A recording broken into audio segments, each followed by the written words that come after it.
चलो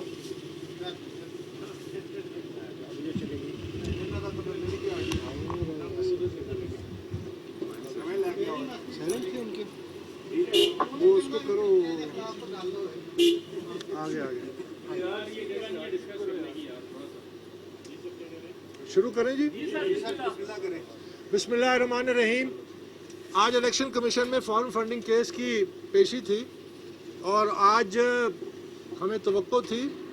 कि पाकिस्तान तहरीक इंसाफ के जो फाइनेंशियल एक्सपर्ट्स हैं वो प्रोहिबिटेड फंडिंग के हवाले से और उसकी मनी ट्रेन के हवाले से तफसीलात से आगाह करेंगे। लेकिन आज जो प्रेजेंटेशन हुई उसमें उनका तमाम तर जो फोकस था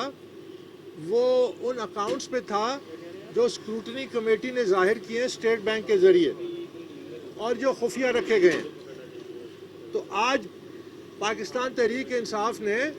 अपने जो 11 अकाउंट्स जिनको उन्होंने लाताल्लुकी का इजहार किया मार्च 2022 में, जबकि वो अकाउंट्स पाकिस्तान तहरीक इंसाफ के रिकॉर्ड का हिस्सा हैं जो उन्होंने इलेक्शन कमीशन में रिकॉर्ड जमा कराया, उन्होंने ये लिखा है और आज उसका दोबारा इन्होंने इयादा किया कि ये जो अकाउंट्स हैं ये मरकज़ी सेंट्रल फाइनेंस डिपार्टमेंट जो है पाकिस्तान तहरीक इंसाफ को उनकी इजाज़त के बगैर खोले गए और जिन लोगों ने ये खोले उन्होंने उनकी मर्ज़ी से खिलाफ खोले गए और इसमें जितनी रकूम आई उससे लाताल्लुकी का इजहार किया। साथ ये भी कहा कि मरकज़ी अकाउंट से इन अकाउंट्स में पैसे भी गए हैं जो रोज़मर्रा के खर्चे पूरे करने के लिए थे। तो ये हम पहले भी मैं कह चुका हूँ कि इन्होंने जो लाताल्लुकी का इजहार किया है और साथ ये लिख के दिया है कि ये अकाउंट्स असद कैसर ऑपरेट करते थे, शाह फरमान करते थे, इमरान इस्माइल करते थे और मियाँ महमूद रशीद करते थे, इमरान खान के दोस्त मरहूम एहसन रशीद करते थे, समर अली खान करते थे, नजीब हारून करते थे। ये नाम लिख के दिए। तो सवाल ये पैदा होता है कि ये जो दावा करते हैं कि इनको ये इन अकाउंट्स का उस वक्त इल्म हुआ जब स्टेट बैंक के ज़रिए रिकॉर्ड हासिल किया गया, तो ये गैर कानूनी अकाउंट जो लोग चला रहे थे इनके खिलाफ क्या कार्रवाई की गई अगर ये गैर कानूनी थे? अब हमारे पास सबूत मौजूद हैं कि ये अकाउंट्स जो हैं इनके साथ पाकिस्तान तहरीक इंसाफ की जो मरकज़ी फाइनेंस बोर्ड है और जो इनके सेंट्रल फाइनेंस सेक्रेटरी है वो इन अकाउंट्स को ऑपरेट कर रहे थे। आज फिर पाकिस्तान तहरीक इंसाफ ने खुला झूठ बोला है इलेक्शन कमीशन के सामने और इसके दस्तावेजी सबूत मौजूद हैं। इनका ये दावा कि ये 11 अकाउंट्स और इनमें जितनी भी रकूम आई है पाकिस्तान में या बाहर से उससे लाताल्लुकी, और साथ ये कहा कि हमें इसका उस वक्त इल्म हुआ जब स्टेट बैंक से ये रिकॉर्ड आया 2018 में, जबकि ये 2012 में इन अकाउंट्स को इनके मरकज़ी सेंट्रल फाइनेंस सेक्रेटरी ऑपरेट कर रहे थे, सेंट्रल फाइनेंस बोर्ड करारदादे पास कर रहे थे इन्हीं अकाउंट्स के हवाले से। तो ये खुला झूठ बोला गया है। तो आज इनकी जो गुजारिशात थी वो इस हद तक महदूद थी और फिर इन्होंने कहा है कि अभी हम मज़ीद इतना ही टाइम लेंगे जो बाकी मनी ट्रेल वगैरह, अभी तक किसी किस्म की कोई मनी ट्रेल नहीं पेश की, अभी तक किसी किस्म की जो पैसा आया है उसको बैंक अकाउंट्स के स्टेटमेंट्स के साथ रिकनसाइल नहीं किया कि ये पैसे किसका आया है, ये जो गैर मुल्की कंपनियां हैं, ये जो गैर मुल्की शहरी हैं, इस हवाले से कोई तफसीलात आज इन्होंने पेश नहीं की। साथ ही हमारी उम्मीद थी कि अब ये मामला रोज़ाना की बुनियाद पे अंजाम को पहुंचेगा, लेकिन मुझे अफसोस से कहना पड़ता है कि आज फिर पाकिस्तान तहरीक इंसाफ के वकील ने ये दरख्वास्त की कि वो अगले चंद दिनों में बैरून मुल्क होंगे, जबकि ये यादाश्त पेश की गई कि आपके तो वकीलों की एक पूरी फ़ौज है, शाह खावर साहब भी इस केस को लड़ चुके हैं और भी वकील यहाँ मौजूद हैं। अभी तो टेक्निकल रिपोर्ट्स पेश करने का वक्त है, इसमें तो कानूनी कोई पहलू है नहीं। बहरहाल पीटीआई के वकील ने इसरार किया कि कम से कम मुझे 1 हफ्ते से ज़्यादा चाहिए क्योंकि मैं बैरून मुल्क जा रहा हूँ, और फिर ये केस अब 1 जून तक मुलतवी कर दिया गया है और ये अपनी जो प्रेजेंटेशन है ये जारी रखेंगे। अब यहाँ पे मैं ये पहलू उठाना चाहता हूँ कि पाकिस्तान के वो आईनी इदारे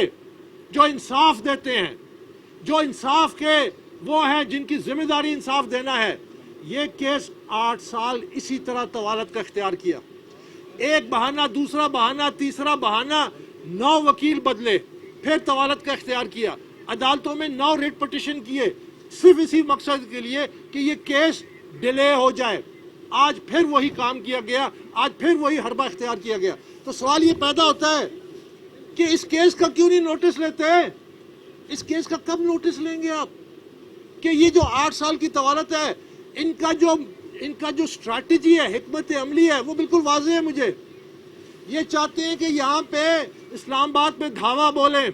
جب تک اس کیس کا فیصلہ نہیں ہوتا، یہ چاہتے ہیں کہ یہاں پہ دھرنا دیں جب تک اس کیس کا فیصلہ نہیں ہوتا، یہ چاہتے ہیں کہ ان آئینی اداروں پہ ان کو تھریٹن جو کرتے ہیں، ان کے اوپر اپنا ایک بلیک میلنگ ٹیکٹک ہے،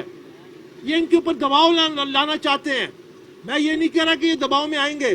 لیکن یہ ان کا حربہ ہے کہ اس کیس کا فیصلہ آنے سے پہلے پاکستانی قوم کا فیصلہ سڑکوں پہ ہو جائے، یا اسلام آباد میں بلوے ہو، یا اسلام آباد میں عمارتوں کو آگ لگائی جائے جو ان کے لیڈر دعوے کر رہے ہیں۔ یہ ان کا مقصد ہے۔ تو میں یہ پوچھتا ہوں کہ اس کا نوٹس کیوں نہیں لیتے؟ جب 10 اکتوبر 2019 کو الیکشن کمیشن لکھ کے دیتا ہے کہ ہسٹورک ابیوز آف لا ہوا ہے، تاریخی تاخیری حربے استعمال کیے ہیں پاکستان تحریک انصاف نے کیس کو ڈیلے کرنے کے لیے، تو آپ کارروائی کیوں نہیں کرتے؟ آپ کیوں نہیں کارروائی کرتے؟ میں 8 سال سے انصاف کی طلب میں ہوں۔ عمران خان جلسے میں کھڑے ہو کے عدالتوں کو دھمکی دیتا ہے، عمران خان جلسوں میں کھڑے ہو کے الیکشن کمیشن کو دھمکی دیتا ہے، عمران خان جلسوں میں کھڑے ہو کے چیف الیکشن کمشنر کو دھمکیاں دیتا ہے، اس کے باوجود کوئی کارروائی نہیں ہوتی۔ اس کے بعد یہ فیشزم ہے۔ اس فیشزم کو آپ جتنا اس کو کھلائیں گے، پلائیں گے، اس کے ناز نخرے اٹھائیں گے، یہ اتنا کھائے گا، یہ اتنا اداروں کو کھائے گا، اور پاکستان انارکی اور کیوس میں مزید بڑھتا جائے گا۔ آپ کے سامنے یہ آج زندہ مثال ہے